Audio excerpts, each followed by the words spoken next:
which we can make a difference in our nation's future. And make India always a better place than it was yesterday. I certainly plan to vote as long as I'm able to vote. We are joining NDTV's Pledge to Vote initiative. Let us make democracy stronger by going out and exercising our franchise.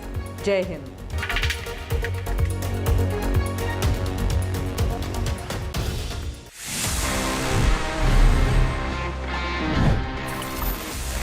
You know what time is it? क्योंकि अभी जो आपको मेरी smile बता रही है, it's pretty obvious the time is about Ask TG. This is the section जहाँ पे I try to answer all your questions जो आप पूछते हैं around your gadgets. अभी देखते हैं इस हफ्ते हमारे पास में कौन से सवाल हैं और मेरे पास उनके क्या जवाब आपको मिलने वाले हैं.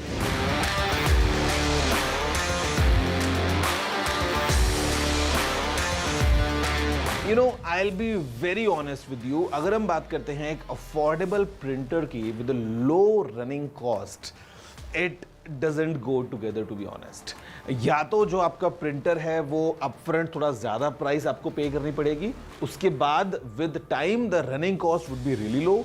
Otherwise, the kind of cheap printers that you get right up front, उनकी per page printing cost बहुत ज़्यादा होती है. This is the harsh reality of the complete printer ecosystem. So if you could please specify your budget next time, that if your budget is let's say 5,000 or 10,000 or 15,000 rupees, I would be in a better position कि मैं आपको एक ठीक जवाब दे पाऊँगा, because as of now, to be honest, I'm not in a position to give you a right answer. And the simple reason is I don't know your budgets. At the same time, the running cost budget printer में usually high होती है if you compare. So I mean that's an honest answer. Hi TG, could you please suggest me a phone between 20 to 25,000? I need it for gaming and occasionally clicking pictures. Okay, so you need a phone for gaming, which simply means that performance has to be good. And today, honestly speaking, अगर हम बात करते हैं एक अच्छी performance वाले phone की, in this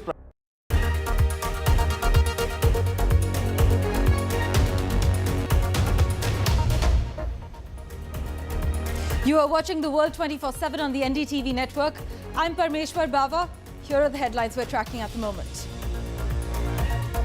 US President Joe Biden has spoken with Israeli Prime Minister Benjamin Netanyahu and reiterated his clear position on a possible invasion of the Gaza border city of Rafah. This is what the White House has said. US Secretary of State Antony Blinken is returning to the Middle East on his 7th diplomatic mission since the Israel-Hamas war in Gaza began more than 6 months ago. While the link between air pollution and human fatalities has been clearly established, a new piece in Lancet outlines how 20% of global type 2 diabetes is linked to chronic exposure to PM2.5 particulate matter.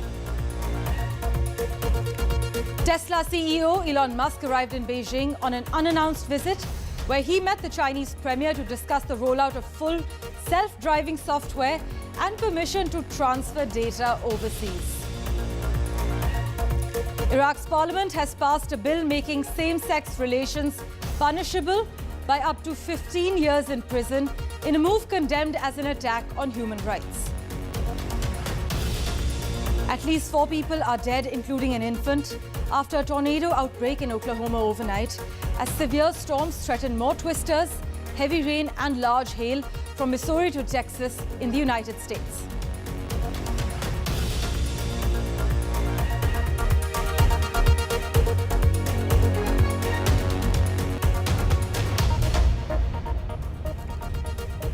Well, a big focus, US President Joe Biden isn't backing down on his stance of Israel's impending invasion of Rafah.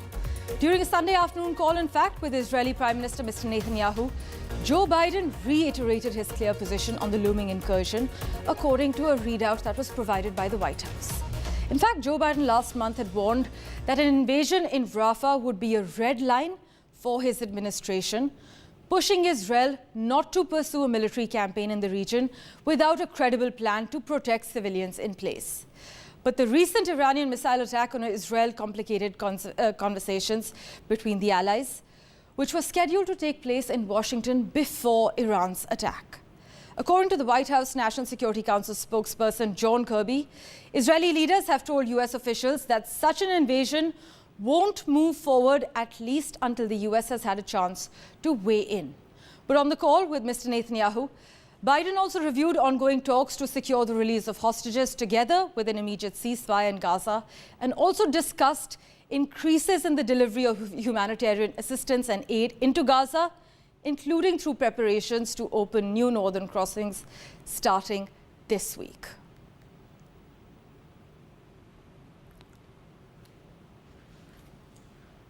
And a Hamas delegation will visit Cairo today for talks aimed at securing a ceasefire, as per reports, as mediators stepped up efforts to reach a deal ahead of an expected Israeli assault on Rafah. Now, this delegation is expected to discuss a ceasefire proposal handed by Hamas to mediators from Qatar and Egypt, as well as Israel's response. Now, according to reports, there is some optimism about a breakthrough as far as ceasefire talks are concerned. But the US Secretary of State, Antony Blinken, meanwhile, who is in the Middle East, will expand his trip and continue on to Jordan and Israel after visiting Saudi Arabia, according to the State Department spokesperson Matthew Miller. In a statement, Mr. Miller said, Antony Blinken will focus on the effort to secure a ceasefire in Gaza that will see the release of hostages and also ensure humanitarian aid into the enclave continues or increases. My dad had a That's saying. not true. He said, Joey, your job's about That a is lot simply more not And true. joining us for the latest details from Tel Aviv, Sarah Coates at the moment. Thank you so much, Sarah, for joining us on The World 24/7. Sarah, what are the outcomes we are expecting from this crucial meeting in Cairo?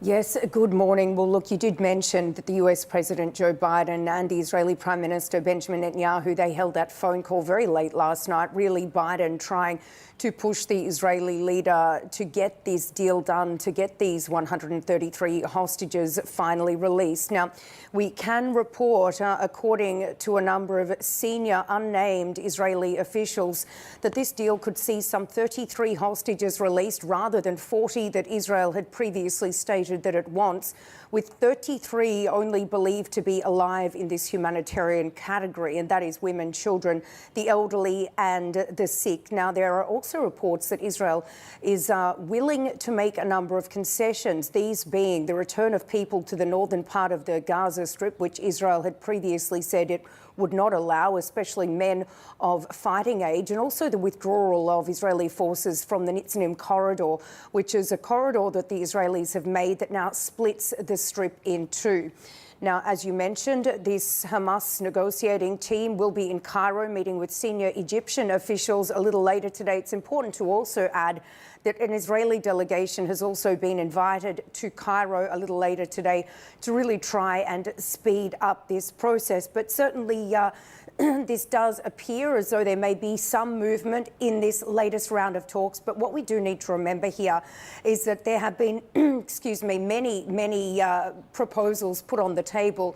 But there has always been this one sticking point, and that is the end to the war. Israel says it will continue with its operations in the Gaza Strip, including this operation down into the southern Gazan city of Rafah, which Israel believes 4 remaining Hamas battalions are stationed, while Hamas wants an end to the war, a complete withdrawal of Israeli forces, which Israel says is something that it simply will not do. So in a sense, there is a demand on both sides for a ceasefire, but the prospects for an actual ceasefire still remain bleak. Is that what you're hearing? Well, certainly this is, as I mentioned, been the major sticking point time and time again. Israel says it simply will not pull out of Gaza if it doesn't go down into Rafah, where these 4 Hamas battalions, as Israel believes, are stationed. But certainly what we can expect to see over this next week is an increased delivery of aid supplies into the Gaza Strip, which is something that the Israelis have indicated that they are willing to do this week. We've also had reports that the World Central Kitchen, it will begin its operations once again today after those 7 aid workers were killed in an Israeli strike some weeks ago. So certainly really fears are mounting over this Rafah invasion. As I said, Israel says it will go ahead with this. But this is why we're really seeing this flurry of diplomacy with all of these world leaders, including US Secretary of State Blinken here in the region for his 7th visit. You mentioned he'll be in Saudi Arabia today, travelling to Israel shortly after that, really trying to listen to the Israelis and their plans over this Rafah operation, with no plan publicly released yet as to where these some 1.3 million internally displaced Palestinians that are actually sheltering in Rafah should go. So certainly a lot of concern over this region, and this is really why we're seeing this final push to try and get this deal done and to try and hold off this Rafah op. But despite the Biden administration warning Israel against this possible Rafah invasion, the US president has signed a legislation that includes $26 billion in additional wartime assistance to Israel, if I'm not mistaken. Certainly, and some of this money actually is for the humanitarian cause in Gaza. Analysts believe $2 billion of that will actually go down to feeding these people, rehousing these people, etc. So certainly a lot of concern. But as I did mention, Israel says it is vital for its forces to go down into Rafah, where it believes the last 4 Hamas battalions are stationed. And it also believes that this is an area where Hamas is keeping these 133 captives hidden, potentially surrounded by Hamas leaders like Yahya Sinwar down in these southern areas. So Israel certainly believes this is vital. This is why we've been seeing so much talk between the Israelis and the Egyptians. An Israeli delegation was actually in Cairo late last week discussing this Rafah operation with the Egyptians, because this is causing them a lot of security concerns, given that Rafah actually borders on Egypt, with senior officials there saying that if and when Israel actually does go down into Rafah, that this could actually jeopardise a decades-long peace treaty between the two nations if there are major spillovers of, say, tens of thousands of Palestinian refugees spilling over that border from Gaza into Egypt. Sarah, thank you so much for joining us with that detailed update. In fact, China will host Palestinian unity talks between Hamas and Fatah in Beijing, a notable Chinese foray into Palestinian diplomacy amid the war in the Gaza Strip. As always, Sarah Coates, thank you so much for joining us live from Tel Aviv.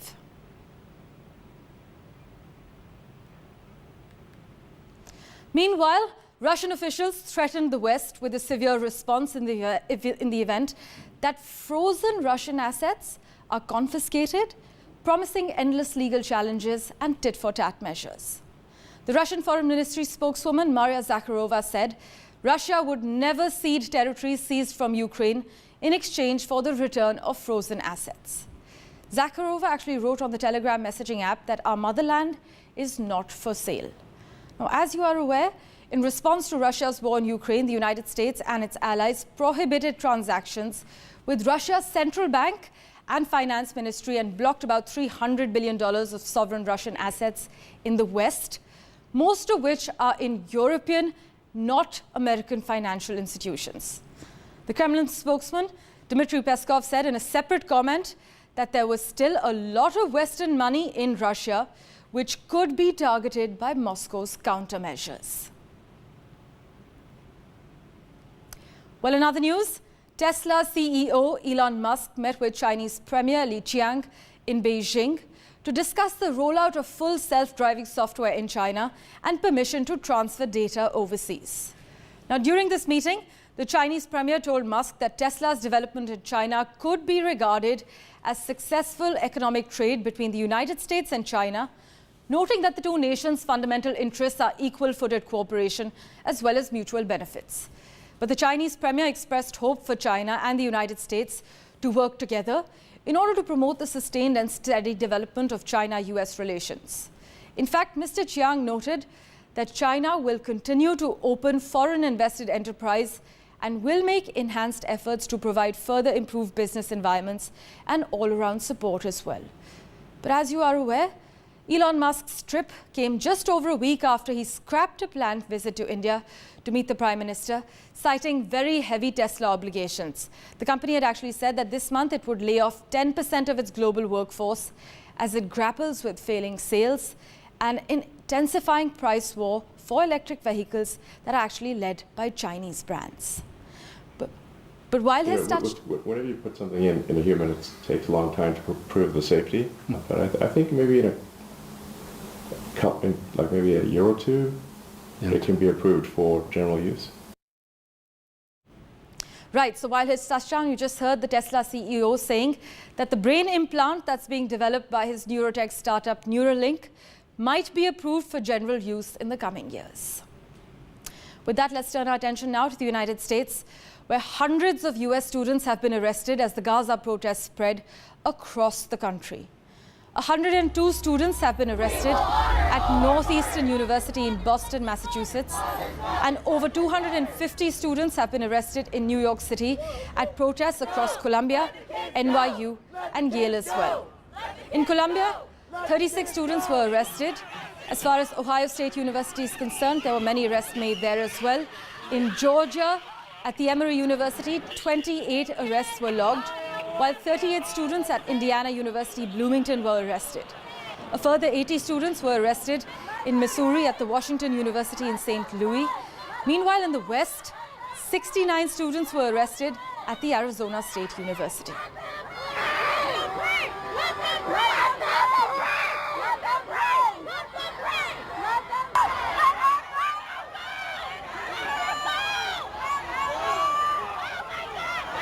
Right, as you can see in the West, 69 students were arrested at the Arizona State University. 90 arrests were made at the University of Southern California as far as Los Angeles is concerned. But pro-Palestinian protests at US universities, they continue nationwide, as you can see on your screens, as students continue to oppose the US's role on the war in Gaza.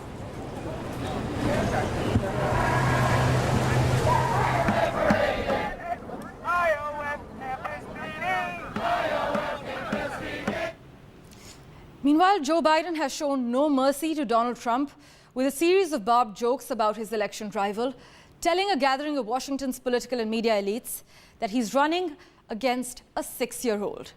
You must note that the former US President Donald Trump would be favored to defeat Joe Biden in the popular vote, as well as the Electoral College, if the 2024 election were to be held today. This is according to recent polling averages. But the White House Correspondents Association dinner provided the ideal platform for Mr. Biden to continue a recent run of taking the fight to Mr. Trump with cutting humor and personal insults. The 2024 election is in full swing. And yes, age is an issue. I'm a grown man running against a 6-year-old. Trump's so desperate he started reading those Bibles he's selling. Then he got to the first commandment. You shall have no other gods before me. That's when he put it down and said, this book's not for me. But the jovial mood inside that room actually contrasted sharply with demonstrations outside the Washington Hilton Hotel. Hundreds of protesters shouted "Shame on you" at White House officials, journalists and celebrities as they arrived at the dinner, condemning Joe Biden's handling of the war in Gaza, as well as the media's coverage of it.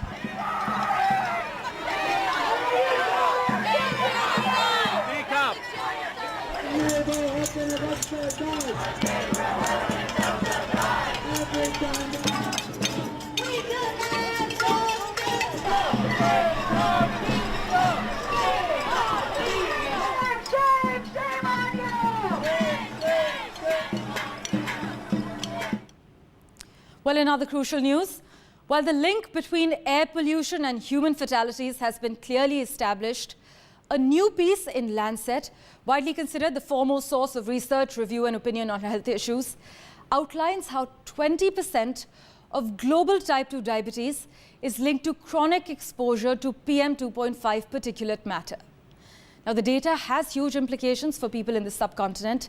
Indians, as you know, are believed to be genetically vulnerable to the onset of diabetes, and PM2.5 exposure as a result of extremely high levels of air pollution is making the situation worse. Here are the details. 20% of global type 2 diabetes cases are linked to exposure to PM2.5 particulate matter. PM2.5 is a known killer and often a major component of air pollution over the subcontinent. Short-term exposure to air pollution is associated with insulin resistance, a primary predisposing condition to type 2 diabetes. The development timeline in humans is rapid, occurring within hours to days, according to the Lancet study. 537 million people around the world actually have type 2 diabetes, and half of them are unaware they have the disease. This study highlights that the link between air pollution and diabetes is higher in men, as well as groups from lower socioeconomic groups and those with comorbidities. Evidence suggests that PM2.5 is associated with chronic kidney disease in populations both with and without diabetes. There is a direct link between climate change and air pollution, and both can have direct as well as indirect effects on health. Poor air quality results in between 5 and 9 million deaths around the world, and this is an annual figure. As I said, this data has huge implications for people in the subcontinent, and as you are aware, Indians are believed to be genetically vulnerable to the onset of diabetes, and the PM2.5 exposure as a result of extremely high levels of air pollution is making the situation worse. As always, we'll keep tracking the latest developments for you. We're slipping into a very short break.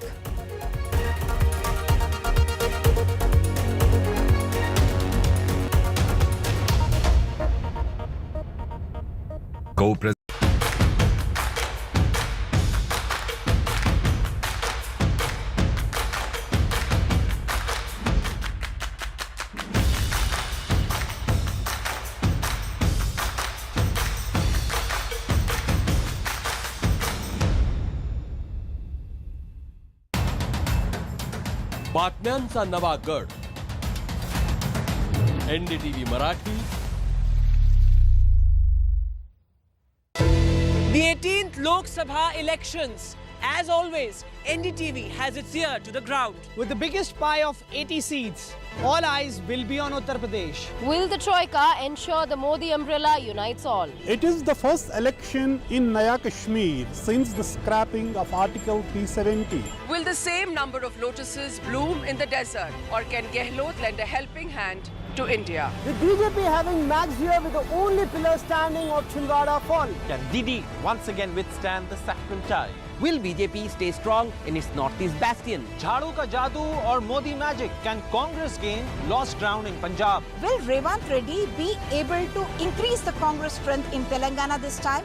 And in Andhra Pradesh, will the Juggernaut be able to stop Chandrababu?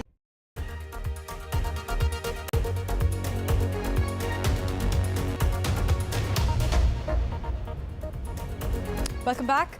The Indian Coast Guard intercepted a suspicious Pakistani boat that had nearly 86 kilograms of drugs worth 600 crore rupees. Acting on intelligence, the Coast Guard, along with the Anti-Terrorism Squad and the Narcotics Control Bureau, launched a crackdown on the drug trafficking syndicate operating in this region. Now, while the drugs worth 600 crore rupees has been seized, 14 crew members from the Pakistani vessel have also been detained. हमारी team अल रज़ा के पास पहुंची, उसको challenge किया, जिसे देखकर उसके अंदर जो लोग थे उनके पास जो कंसाइनमेंट थे वो लोग नदी में समुद्र में फेंकना शुरू कर दिए और पूरे सर्कमस्टेंसेस को देख के इंडियन कोस्ट गार्ड के तरफ से फायरिंग करने की ज़रूरत पड़ी। फायरिंग करने के बाद अल रज़ा के जो ऑक्यूपेंट्स थे उन्होंने सरेंडर किया और हमारी टीम जो है वो अल रज़ा में गई और उसका सर्च एंड सीजर शुरू किया। गुजरात के लिए नहीं था, ये हीरोइन इंडिया के लिए भी नहीं था, ये हीरोइन जो था, ये कंसाइनमेंट जो था, ये श्रीलंका के लिए था। Well, let's get you news now from Iraq. Human rights groups and diplomats are criticizing a law that was quietly passed by the Iraqi parliament over the weekend that would impose heavy prison sentences on gay and transgender people. Although homosexuality is taboo in the largely conservative Iraqi society and political leaders have periodically launched anti-LGBTQ campaigns, Iraq did not previously have a law that explicitly criminalized homosexuality. The law passed on Saturday with little notice as an amendment to the country's existing anti-prostitution law that imposes a sentence of 10 to 15 years for same-sex relations and a prison term of 1 to 3 years for people who undergo or perform gender transition surgeries and for intentional practice of effeminacy. Let's turn our attention to the United Kingdom now. Over 130,000 Indian students travel to the UK just in the year 2023 for higher education. In fact, the highest number of international students in the UK are from India.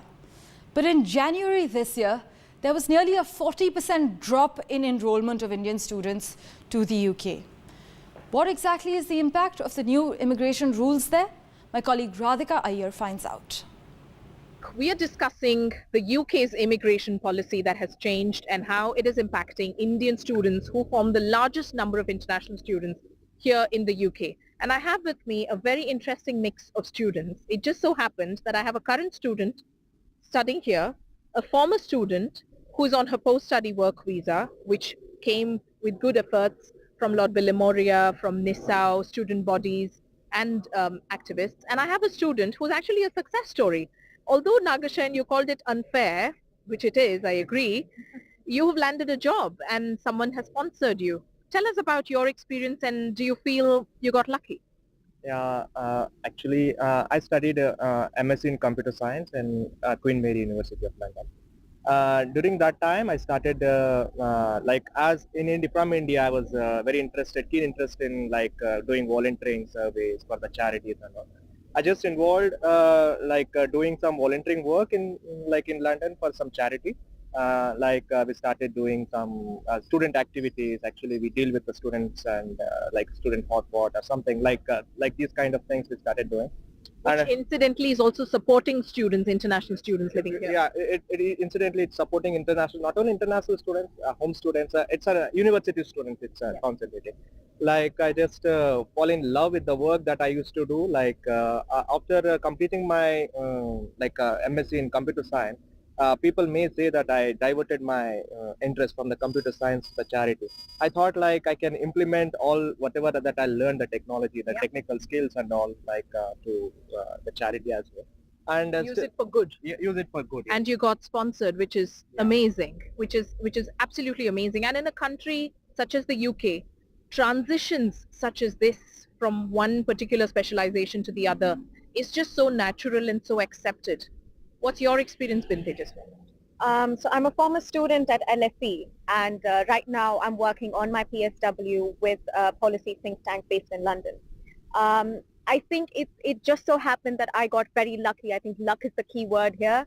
I know a lot of my fellow batchmates who are still struggling to find jobs in the current market, and the visa restrictions and the minimum salary threshold is not making it any easier for any of us. But I did form a student society on my LSE campus, which kind of was the pathway to me landing my current job. It's been really good. The experience is great. The networking is great. But the chances of me staying back and getting sponsored for a work visa seem pretty bleak still. What would option B be then, briefly?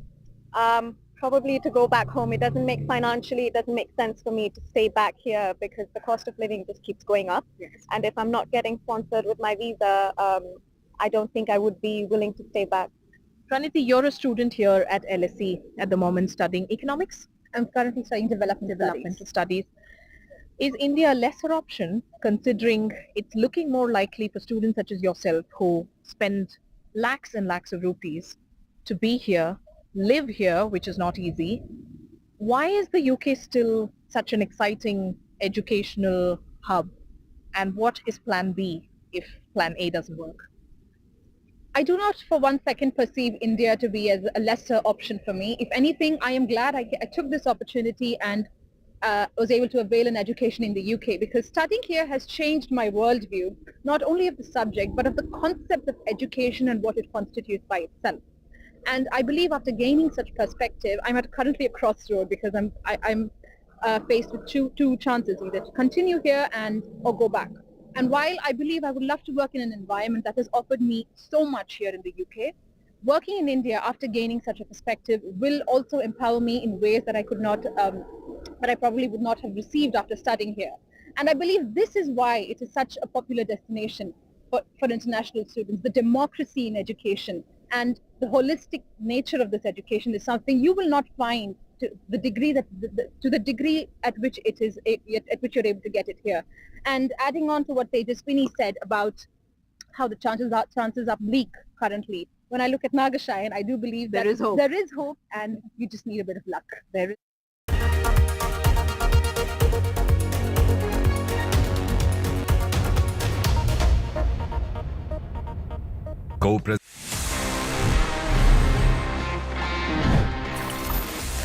Let's talk about Android. और Android से मेरा मतलब है let's talk about this Google Pixel 8 Pro. And the reason कि मैं आपसे Pixel phone के बारे में बात कर रहा हूँ वो सिर्फ इसीलिए कि Android का जब भी whenever we have a latest release coming in, किसी और फोन में आपको अपडेट मिले ना मिले, जल्दी मिले या लेट मिले, these phones are the first ones to get it. And guys, this time we're talking about Android 15. जी हाँ, this phone is right now running on Android 15. At the same time, let me give you a full clarity कि ये Android 15 का एक full stable version नहीं है. This is just a preview right now that we have. Definitely has काफी सारी bugs, बहुत सारे issues भी हैं. Let's move ahead and explore at the same time कि आखिर हमको कौन से नए features हैं जो मिलने वाले हैं in the upcoming new release of Android, which is Android 15. अभी के लिए इस Pixel 8 Pro में, and who knows moving next in your own smartphone जो अभी आपके हाथ में है, आपकी जेब में है. जब उसमें Android 15 आएगा तो पता लगाना जरूरी है कि उसमें फीचर्स क्या मिलने वाले हैं हमको coming straight from Google. Alright guys, so let's talk about Google's latest and fascinating offering, the Android 15. But this one's the beta version. This new update is packed with features that will make your phone feel like a whole new machine. Let's dive in. Android 15 is all about buttery smooth performance. Apps will open faster, animations भी काफी मजेदार रहेंगे और अब you won't face those annoying lags. Android 15 में notifications को भी एक नया look दिया जा रहा है. Your alerts will now be grouped smarter so you can easily see what's important and swipe away the rest. Plus, they've also added a new priority focus mode जो आपको temporarily सारे distractions except the most important ones को silence करता है. So now, focusing when doing something important is going to be that much easier. You'll get more.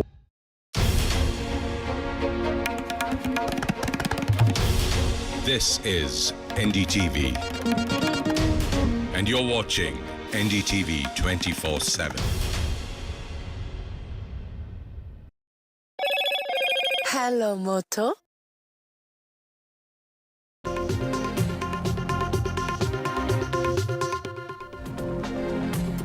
A very good morning. You're watching NDTV 24/7. I'm Divya Vapa. We have a whole lot lined up for you, including the Delhi police has registered a